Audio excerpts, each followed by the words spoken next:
Welcome to this episode of Talk Commerce. Today I have Jeff Otto. He is the CMO at Riskified. Jeff, give us your day-to-day role and one of your passions in life. Brent, it's great to meet you, and thanks for having me on the show. I've been the chief marketing officer at Riskified for over 3 years now. And, my job that I really enjoy is telling success stories about how merchants not only grew their business and increased their GMV, but also did that in a way that protected their profitability. And what we try to do as a company is apply artificial intelligence across the entire surface area for where consumers, and now more and more their AI shopping agents, engage them and try to protect those merchants from bad actors, from fraudsters and abusers that are stealing their profitability. That's great. And any particular passions you have outside of Riskified? I got 2 boys. The oldest one's playing baseball. It has been baseball. I got to, be the proud dad to watch my son hit a grand slam home run. He's only 7. Wow. And so we were all just cheering him on. So right now it's very much baseball is a passion. Yeah, awesome. Yeah, grand slam. That's exciting. 7. So that's post T-ball? It is. Yeah, they're using the little machine pitch, so yeah. And then, they're starting to figure it out, right? Yeah. They're at that great age where you start to see these moments of brilliance on the field. Right. And it's so fun to watch them develop. And, from the beginning of the season to the end of the season, it's just amazing to see them play. I'll show my age. The next Rod Carew or the next Kirby Puckett could be coming in, huh? There you go. From the Twins. Jeff, before we get into content, I do this thing called the Free Joke Project. I'm going to tell you a joke. You just give me a rating 8 through 13. So here we go. My wife and I got into an argument over which vowel is the most important. I won. I'll give you an 11 on that one. Or All right. Yeah. Appreciate it. If I knew, I would have had a baseball joke lined up. Yeah. All right. So give us the 10,000 view of Riskified to get started. Yeah. So this is a dozen years ago, but basically the origin story was there was growing rampant payment fraud out there. E-commerce merchants were using tools that made, thousands of rules-based decisions, if-then-else statements, basically. And Riskified came along and said, there is this exciting new technology, machine learning. We could train a model. We feed it a bunch of data. And guess what? It comes out with a better probabilistic decision than those rules engines would. And fast forward to today, where we are decisioning upon $500 billion of GMV, every couple of years. We're doing that globally. We're serving merchants all over the world as they're trying to do business all over the world and having meaningful 7-figure to 8-figure improvements on their profitability by doing that. Yeah, and there's a balance there because the risk is that you're turning away a good actor with a false positive, right? Talk a little bit about how AI and machine learning is helping you to get over that if-then, right? Yeah, absolutely. Yeah, the problem used to be with the if-then-else is, you've got a situation where the worst thing you can do to a good consumer is falsely accuse them of being a fraudster. That is like a cardinal sin, So we use this framing of, hey, do no harm, right? First, do no harm. And when you can train AI models, in this case, ML models, and also use a very large, graph database to resolve identity, you just get better at making the right decision. And so a lot of this is about not just reducing fraud transactions or blocking them, but it's also about increasing approval rates and reducing the number of those falsely accused consumers. So we're actually creating more economic success in e-commerce.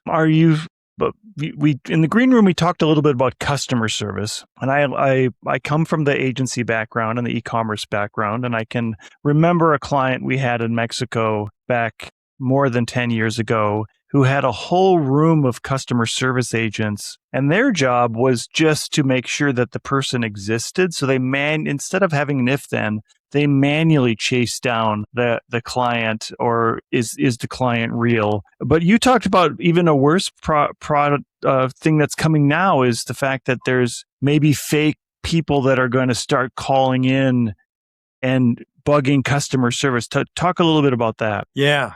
So, we probably, if you've You've probably seen some of the reporting on this and maybe seen examples of deepfake technology, the voice, in some cases, video, very sophisticated social engineering email scripts that can be used. And what we're seeing is it's not just about protecting the checkout. It's also about protecting against, and Brian, you'd be shocked at how big this problem is, a $76 billion a year in losses problem that happens post checkout just on the returns flows. So what we're talking about here is either, in many cases, a fraudster purchases something, then calls the contact center of that merchant, a few weeks later and says, "Hey, I never got the package." Or they get the package, they take the good item out, they put whatever. I mean, there's cans of tuna fish, rocks, whatever, ship it back, fake the return label and send it back. And then they've just gotten themselves, something for free. And there is a 100 different ways that this type of abuse can be done. I'm simplifying it dramatically. But the National Retail Federation, basically calculated this past year, this is a $76 billion problem. Now, the question might be, all right, what do we do? Right. Well, yeah, I guess option one would be what you described 10 years ago, go throw a bunch of humans against the problem and try to see, is this person calling me actually like who they say they are? Even if they are who they say they are, maybe they're just being abusive and trying to steal. So, what we can do with new technology, and there's a technology that's incredibly powerful in this area, and it's called graph technology. And what we've spent the last 5 years building is an identity graph. And in simple terms, it allows you to resolve the human behind a bunch of fake accounts, burner phones, fake emails. So even if that bad actor goes and creates new accounts and then tries to do the same scam again, it is detected by the identity graph and they get blocked once or they get blocked again, meaning like every time they come back in with a new fake account or a new fake email, they get detected and then we're not falling for the same thing twice. Now, what's cool about, if I may, what's cool about the merchant network is because we get a chance to work across, all of these very large merchants from around the world. What we get to see is we get to see the same humans again and again. And if someone is mistreating a merchant over here and we catch them, if they try to go over to another merchant and do the same thing, well, they might look like the first time customer for that other merchant, but we've seen them before. And so we can help that other merchant not fall for the same scam. Yeah, that's great. That sort of cross-pollination is one of the biggest advantages that any merchant would have to learn who those bad actors are. How do you make sure that you're not somehow getting somebody into that list that is in fact a good actor? Do you have a way of the no-fly list? I know there's a way of making sure that you're exempt from that list or whatever. Yeah. If you somehow get blocked. Yeah. There's a funny story. I was just doing a talk at a conference a couple of weeks ago. Are you a fan of, you remember the show Better Call Saul? It was like, yeah. Do you like that show? Yeah. I'm a huge fan. Bob Odenkirk is like one of my favorite, actors. And, on that show, for those of you who haven't seen it, he's multiple personalities. He's Jimmy McGill, who's like a kind of a former scam artist turned lawyer. And then he becomes Saul Goodman. And so like, that's a perfect example of like multiple personalities, multiple accounts or identities, right? But one human behind it. And to answer your question, in the show, he has this girlfriend, Kim, who lives with him. Now, Kim is actually not that, she's a good egg, right? We wouldn't want, just because she's made probably the bad choice of living with Jimmy McGill, we don't want to punish her for living at the same residence as him. Maybe she uses his computer every once in a while. So you have to be very specific in the identity graph of understanding the relationship of the household and understanding these different variables so that you don't accidentally have a Kim situation where you're falsely accusing her of being a bad guy. Yeah. So if I go to get my Cinnabons, I'll make sure that I can buy them, right? Yeah, exactly. In the green room, we talked a little bit about Agentic and how, a lot of at least Salesforce is now completely API forward so that you don't even need a website. Are you are you gearing up for this idea of someday there'll be these agents that are going and buying for you and they won't be even a human involved on both sides? Yeah. Agentic commerce is such an incredibly exciting area. You think about how it's going to help our industry. The growth is going to be phenomenal. The more convenience and collapsing of discovery through checkout that we can do through purchase, that is going to drive, more consumption. And of course, everybody's going to benefit from that. The thing that unfortunately we have to think about in our role in this ecosystem is how do we ensure that we're protecting the merchant from exploits that happen, in every new channel you see this, and we see the same thing in agentic commerce. I'll tell you a quick story. When OpenAI and Stripe came out with agentic commerce protocol back last fall, one of the first things that we did is we said, you know what? All right, let's red team this. Let's test it out, because we have to assume for a moment that there won't all be good consumers trying to use this to purchase. So we put together some synthetic IDs, some bad orders, and we ran it through. We put orders in that were so bad that we were confident that any mature e-commerce storefronts, fraud stack would catch it. And guess what happened? They were approved. The orders were approved. We went and called OpenAI. We let them know about it. We let the partners know. We said, hey, I think we need to maybe mature this a little bit. I think the protocol needs some maturing. We went back again in March, just a few months ago, tested it again. Same thing. Orders went right through. They were approved. And that was about a week before Sam Altman and the team said, you know what, we're going to take a step back. We're going to approach this a little differently. They kind of moved, they moved back on the strategy a little bit. Now, look, there was a lot of reasons why instant checkout didn't go forward, and fraud was only one of them. But what I would say is it is a cautionary tale that we need to be careful here. And we need to advocate for all protocols that are being worked on, whether that's Google's UCP, whether that's, the work that Stripe is doing, the work that other protocols are doing. And we have to say, you know what, we have to help ensure that if it's an AI lab led agentic shopping flow, let's make sure that we're passing the relevant data through so we can make the right decision and so that the merchant is protected from fraud. Yeah, in your case, it's not as important because you want to get them at the checkout. How far into the customer journey would you start? And I remember hearing about systems that would try to help identify people before they even get to the cart if they're bad actors, or they may have them do something helps them to identify them a little further before.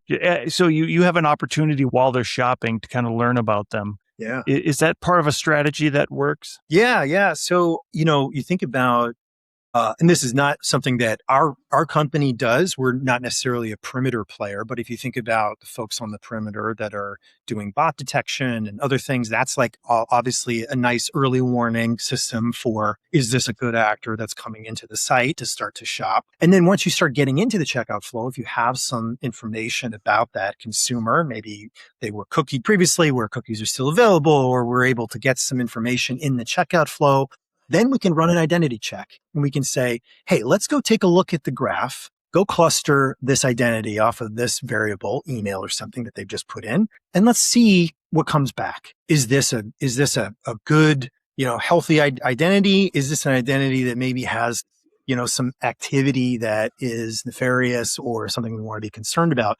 And then we can be adaptive. It's not about saying no. It's about maybe stepping up and saying, okay, let's step up and try to gather a bit more information before we take action, before we accept payment, before we say yes to this claim, things like that, right? So I think that's what it's all about. You got to be surgical with these things. And I think now the technology is matured to a point where you can be surgical. Yeah. If you're talking about chargebacks, you're talking about the risk here. Is the quantitative savings for the merchant not just losing the product, but also saving maybe the reputation for chargebacks, and there's going to be some kind of different level of discounts you're going to get on your transactions? Talk a little bit about the metrics that are all involved in the client and the merchant and how they can save money there. Yeah, Brent, that's a really great point, because the analogy that we like to use is, the fraud rate right? Or the cost of the chargeback is just the part of the iceberg that you can see above the water, right?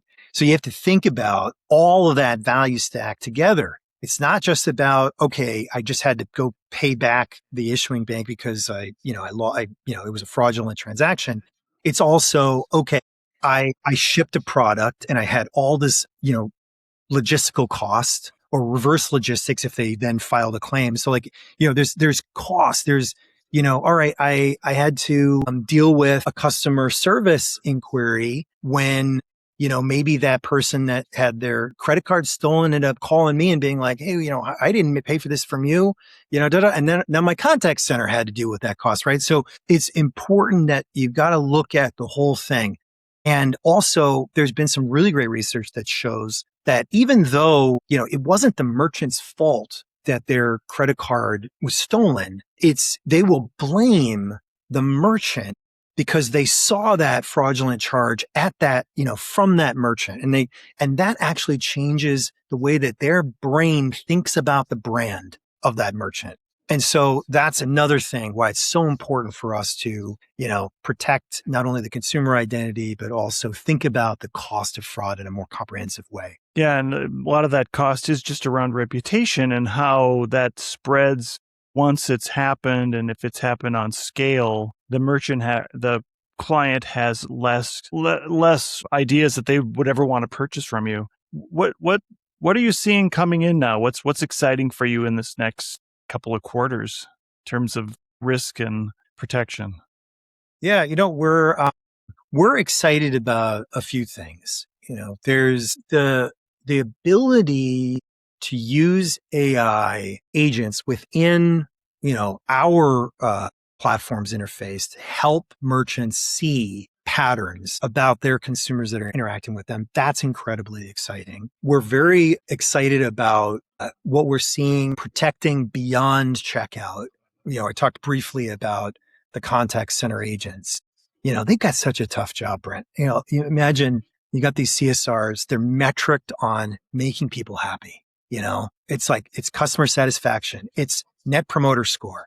They got to do it quickly. They've got, they're timed on their call resolution. And at the same time, there's some smaller cohort of bad people that are going in and calling them and trying to socially engineer them and take advantage of them and say, hey, I want a refund. I'm, mad or whatever. I didn't get X, Y, and Z, and lying through their teeth. And these poor CSRs are forced to concede that. And they did the right thing based on how they're metriced, but then the company lost money. The company was able to give a fraudulent person a fraudulent refund, and that's what we're trying to stop. So if you can, in that moment, that critical moment where that, person, that fraudster calls in or they start a chat session or they're doing whatever, if you can provide an identity signal at that moment and help that agent make the right call or even route that person away from the agent, take it to a specialist team, that deals with these hairy situations,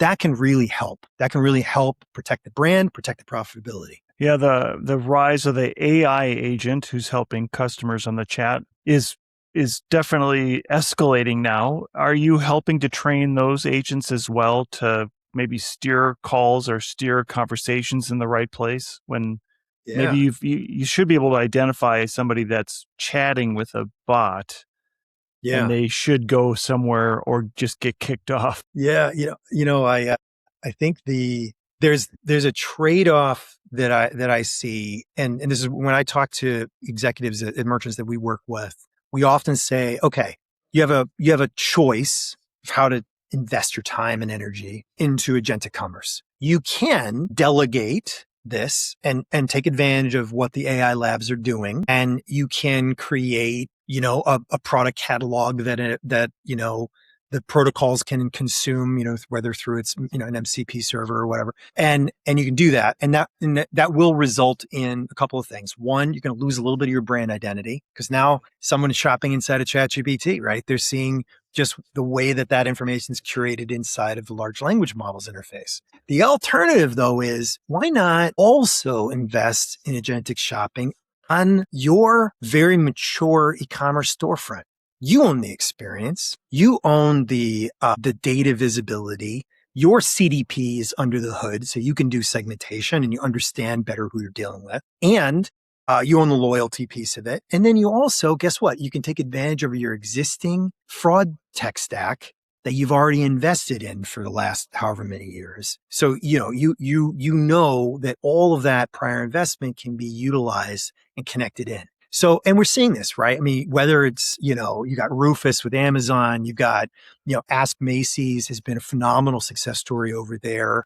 Merchant owned AI shopping assistants can really boost conversion rates, and they can do it in a way that is safer and protects profitability from the bad actors. Yeah, that's such a good point there. And they can also make it worse if they're a poor agent, right? If it's a poorly trained agent. And I can think of a couple of big brands that have decided I'm not even going to bother with their chat because it's so bad. It's like ChatGPT 3 or something. Jeff, we have a few minutes left. As I close out the podcast, to give everybody a chance to do a shameless plug about anything they'd like, what would you like to plug today? Well, we are very proud of the work that we've done in detecting payment fraud. And what we've done is we've expanded that into the post-checkout areas with a product called Policy Protect. And Policy Protect is about all of those instances where a merchant can be abused on their refund claims, their return claims, perhaps their promotions that they're doing, right? Offering loyalty discounts or things to maybe new customer discounts, things like that. And what we're doing under the hood is we're using identity intelligence to figure out who is it that's actually requesting that, whether they're doing it directly on the merchant's website, maybe they're contacting the contact center. And what we've done is we've rolled out a platform that allows e-commerce leaders, CX leaders, fraud leaders to look at this and we can help them make the right decisions. And this has saved certain merchants between 7 and 8 figures annually on their profitability. So it's like the NRF said, $76 billion problem. We can take a meaningful bite out of that and really help merchant profitability. That's perfect, Jeff. How do people get in touch with you? Yeah. With me personally, reach out to me on LinkedIn. Brent, I'll get you my LinkedIn profile so anybody can send me a note or an email. And for Riskified, you go to riskified.com. You can learn all about us. That's perfect. Jeff Otto is a CMO at Riskified. Thank you so much for being here today. Thank you.